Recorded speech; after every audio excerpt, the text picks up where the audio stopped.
Youth विद्यार्थ तसेच Rekha general fans club Maharashtra black angel fans club Tandwadi Jamkar यांच्या वळखीचा महाराष्ट्र चॅम्पियन मोटरसायकल विजेता बकासूर क्लब 302 याच्या वाढदिवसानिमित्त आज विकडे अवतारवाडी तालुका खटावचा चालू वर्षातलं 5वं मैदान संपन्न झाला। आयोजक मैदान आयोजकाचा बादशाह प्रशांत भैया देशमुख विकडे अवतारवाडीकर आज 88 सोन्याची नोंद झाली। 10वा नंबर केला सेवागिरी बसना पुसेगावच्या आगडी।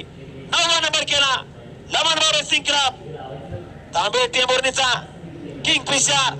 8वा नंबर केला कैलासवासी बारू रेसिंग क्लब अकलूजची मुटकी। 7वा नंबर केला एक गाव एक गणपती नरवण्याचा गाणा। 6वा नंबर केला सुरेश्वरकर फौजी चिखली मोर्जीवाड्याचा वाईचा मटका 24। 5वा